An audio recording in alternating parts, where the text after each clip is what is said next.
a test of support for Iran's political system. The first person to vote, the highest authority, Supreme Leader Ayatollah Ali Khamenei. Shortly after, almost 67,000 polling stations opened across the country, with nearly 60 million people eligible to vote. But it is clear this time around, the presidential elections are different. Compared to previous elections where the results were very much unknown and the people elected, such as Khatami, Ahmadinejad, and even Rouhani, all three of them were underdogs during those elections. In the current election, I think many people, as well as many analysts, already predict that Ebrahim Raisi is going to win the election. The 60-year-old conservative candidate Ebrahim Raisi is the head of Iran's judiciary.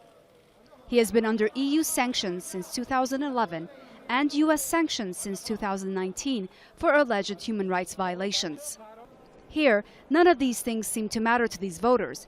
The only issue for them is the economy. I'm voting for Raisi to improve the conditions in our country. Our problems are many, but mainly that our youth don't have jobs, and inflation is very high. I think he can do something for us.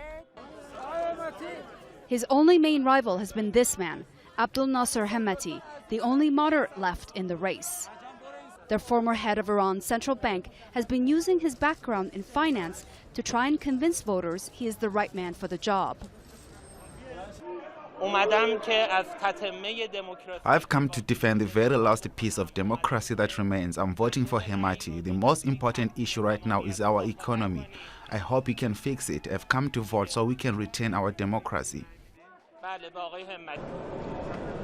The unemployment rate is at an all-time high in Iran and inflation at more than 40%.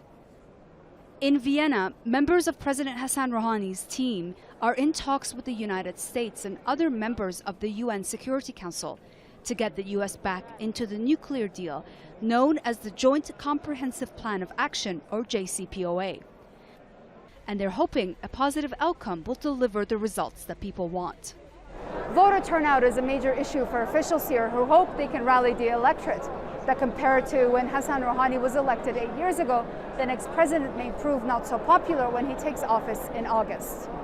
Dorsa, Jabbari, Al Jazeera, Tehran.